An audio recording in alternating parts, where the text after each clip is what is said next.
channel. I know I'm uploading the video after a long time, but this time I'm going to share solutions of previous year question papers for class 12. I know how helpful they are. Take my word, practice is the best. So in this first video of solutions of previous year question papers, I am going to discuss the solutions of two important questions of the year 2023-24. That is the exam that took place in February this year. Now these two questions, they are question number 13 B part, question number 10 6 part. So this is the series I have given. So I will be taking two questions at a time and I'll be uploading videos, and along with giving you the complete solution, I'll also be discussing how to attempt the question, because the important part is you should know how to attempt it. So even if a question comes that you haven't read, you'll be able to attempt that question. So let's move on. So the one question is from the chapter 3rd level. The other question is from the poem My Mother at 66. So this is the first question. 13th question, part B. In the story, the 3rd level, reality and fantasy are interwoven. Justify. So for this, you need to jot down a few points in rough work. Rough work is very important. If you get a question where a little thinking is required, so you need to jot down a few points before you write the answer, because if directly you will start writing the answer, you may miss some point. So here, reality and fantasy. So let's discuss what will come under reality and what will come under fantasy. So under reality part, the setting, it is of post World War II. Then there's fear, insecurity, unemployment, there's stress and anxiety. So this is all the consequences of the World War and they are real. Then the character wants to escape. One day he takes a subway and he reaches 3rd level. But the Grand Central Station has only 2. So this is the reality, that it only has 2 levels. And then Sam also refutes it. Now Sam, the psychiatrist friend, also says that that is not possible. How could you reach 3rd level? So he calls it waking dream wish fulfillment. Then the character, Charlie, he buys old currency. He keeps looking for the 3rd level. Then Sam goes missing. So that is also in reality that Sam goes missing. Then the character finds Sam's letter in his grandfather's collection. So all these things, they happen in real. Then what is the fantasy part in the story? So Charlie's imaginative description of the 3rd level. So how he describes, vividly he describes each and everything. Small rooms, open gas flame lights, there were fewer ticket windows, people wearing old style clothes and all those things that he describes. Then there were old style notes with the person who was at the ticket counter and the world, the newspaper, whose publication had been stopped in the present world. So these are the two parts. So you can jot down in rough, and then you have to think now that how you are going to make or put all these points into an answer. So these have to be interwoven. It's not that you will write all these points of reality in one paragraph and then you will write about fantasy in another paragraph. No, this has to be interwoven. So let's see how we have to do that. So here is your answer. The story, the 3rd level, explicitly tackles the science fiction genre of time travel. Jack Finney, the World Fantasy Award winner, skillfully blends fiction and reality in his time travel story. So this is the introduction part. For long answers, it is very important that you give a little introduction. The story is set post World War II, that is 20th century, when there was a greater sense of uncertainty, worry, anxiety, and stress as a result of unemployment, competitiveness, and lack of resources. This caused dissatisfaction and unhappiness. So all this is reality. Charlie, the story's protagonist, like many others, wishes to leave this dreadful life and move to a simpler place where life is tranquil, such as Galesburg.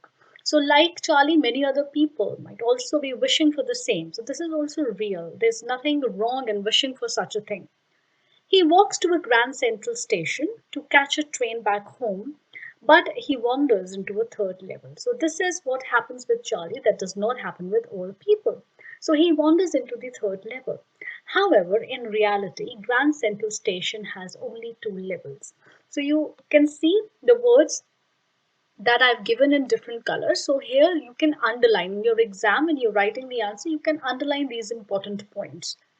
Charlie describes the third level so vividly, with train gates, an old-looking information booth, open gas flame lights, brass spittoons on the floor, people dressed in period costumes, and the newspaper, The World, dated June 11, 1894, that the reader is supposed to believe Charlie has discovered the third level. So this vivid description, so reader feels that maybe he has really, in reality, he has reached third level. But then what happens? When Charlie discusses his discovery with his psychiatrist friend Sam, Sam refers to it as waking dream wish fulfillment. So his psychiatrist friend says that no, this is nothing, but it is a waking dream wish fulfillment. He claims that because Charlie is stressed out by modern day problems, he is looking for an escape into a serene world, and that reaching the third level is a part of that fantasy world. So he says that since he's thinking about escaping from there, so reaching that third level, it's all in his imagination, it's a part of his fantasy world. On the other hand, Charlie is confident that he has discovered the third level from which he can purchase 2 tickets to Galesburg of 1894 and live a simpler life with his wife. So he buys old currency at a premium. So he exchanges that currency, and this happens in real, and heads to Grand Central Station. But this time he is unable to locate the third level. So this now convinces the reader that everything it is a product of his imagination. But then what happens? Sam abruptly disappears. Charlie believes Sam has reached Galesburg because as a city lad, he has always been interested in life there. And then Sam's letter, found among Charlie's grandfather's collection of first take covers, brings reality and imagination together even more. So then after this, he finds that letter. The letter was in his grandfather's collection. And when such a thing happens, then the reader is confused that what is reality and what is fantasy. So reality and imagination become even closer at this point. So thus the story is truly an amalgamation of reality and fantasy, and Finney leaves the decision to the reader. So at the end, Finney, he has left the decision to the reader to decide that what is reality and what is fantasy in the story. So this is how you have to answer this question. It is very important that before answering you jot down few points, what you have to write in reality, what you have to write in fantasy, so that you don't miss anything. Now let's move on to the next question. So this is the next question. It is said that the face is a mirror of one's emotions. Why did the poet smile and smile? So it looks that it is very simple. But again, first jot down few points.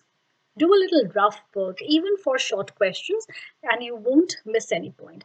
Now, this is the line. Let's read the line so that we can collect ideas. All I said was, see you soon, Amma. All I did was smile and smile and smile. So this smile, this is what we have to answer, that why did the poet smile?